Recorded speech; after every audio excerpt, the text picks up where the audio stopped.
cikin bidiyon mu za mu yi bayani ne akan wani website wanda zai baka damar ka gyara foton ka kyau normal ba tare da amfani da wani application ba.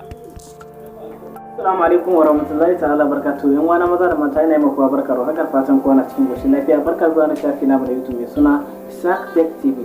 A cikin bidiyon mu kamar yadda muke bayani za mu nuna muku wani website wanda zai baka damar ka gyara foton ka normal ba tare da amfani da wani application ba. Wani website zai baka damar ka gyara foton ka ko kuma ka cire background ko kuma a kai foton ka wani abu ya bata ma, duka wani website zai baka damar ka gyara.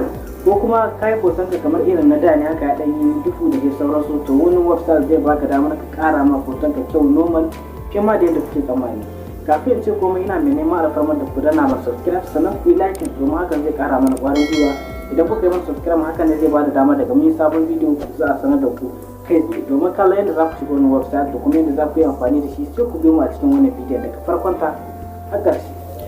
To insha Allah kamar yadda muka yi muku magana yanzu za mu nuna muku wannan website wanda zai ba ku damar ku gyara fotunan ku ba tare da amfani da wani application ba. Kusan ce mutane dama sun san cewa idan kana so ka gyara foton ka to dole sai dai ka yi amfani da wani application, amma yanzu za mu nuna muku wani website wanda za ku shiga kai tsaye ku gyara fotunan ku su yi normal ba tare da wata matsala ba.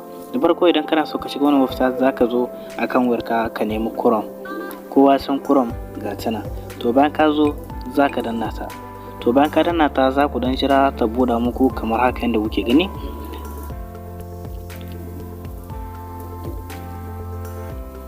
To kamar yadda kuke gani bayan ta bayyana mana haka to sai ka je wajen satin. Kamar yadda kuke gani nan shine wajen satin, ma'ana wajen research ko inda za ka rubuta abin da kake bukata. To bayan ka danna gurin kamar yadda kuke gani bayan rubututtuka sun bayyana to sai ka rubuta sunan kamar haka. To bayan ka rubuta sunan kamar yadda kuke gani sai ka danna next gaba kenan. To bayan ka bayyana haka, bayan ka danna kamar yadda kuke gani yanzu haka wannan website ya bayyana. Wannan shine website din da nake gaya muku.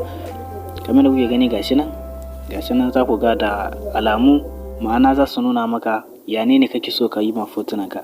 Yanzu misali bari mu komo baya muku bayani dalla-dalla ne za ku fahimta. Na farko yanzu kamar ku dubi wannan foto na farko da zai kewaye muku yanzu gashi.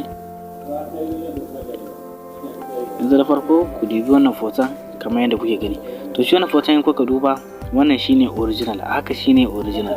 Misali idan na yi mishi haka za ku ga na cire mishi background.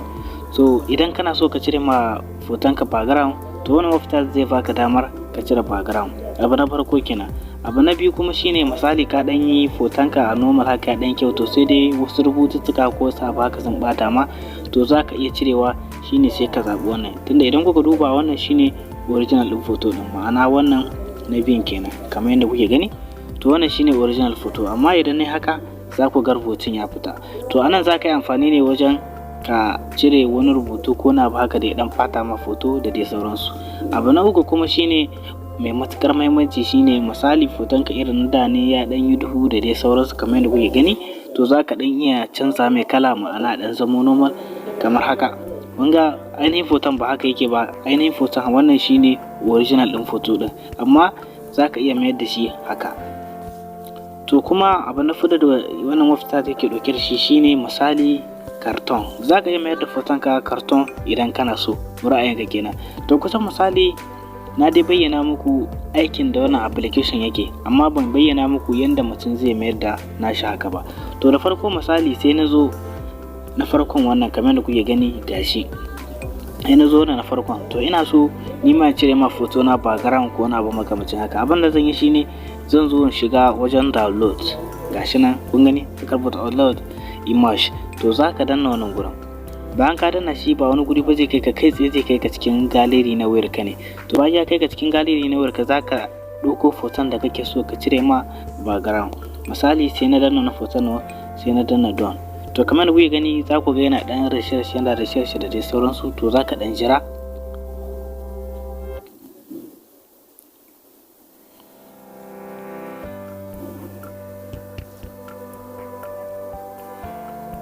To kamar da kuke gani bayan ya research ya ɗan zo nan ma za ka ɗan jira kaɗan domin zai cire maka background na foto ne kamar yadda ya nuna muku na farko ɗin nan.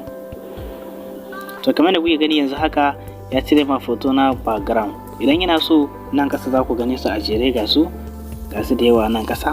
idan ina so zan iya sanya baki, zan iya sanya fari, zan iya sa gasu nan dai kala-kala da dai sauransu. To wannan hanya ita ce zaka bi yanda zaka sanya fotonka ya cire mishi background da dai sauransu. To bayan ka cire ma fotonka background ko zaka danna nan wajen download kamar yadda kuke gani kai tsaye zai ajiye maka shi a cikin gallery na wayarka. Sai abu na biyu da muka bayyana muku shine kusan kamar idan ka yi foto haka wani rubutu ko wani abu makamancin haka ya bata ma foto, to zaka zo shi ma wannan yanda kai ka shiga wancan shi ma wannan haka nan zaka yi. Kawai zaka zo foto ɗin kamar yadda kuke gani wannan guri,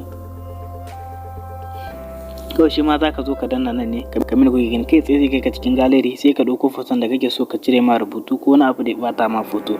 Shi ma haka zalika na ukun kamar da kuke gani idan foton ka irin na da ne haka kana so ka ɗan yi normal ya haske da dai sauransu, to kawai shi ma ka zo wajen update ne ko ka ɗan sa foton sai zai kai ka cikin gallery ba wata matsala. Da fatan dai kun fahimta. Ga wanda yake da tambaya sai mana comment, insha Allah da zarar mun gani za mu ba ku amsa. Daga ƙarshe muna masu nema da farmar ku da ku danna mana subscribe sannan ku yi like domin haka ne ke ƙara mana ƙwarin gwiwa. Mun gode.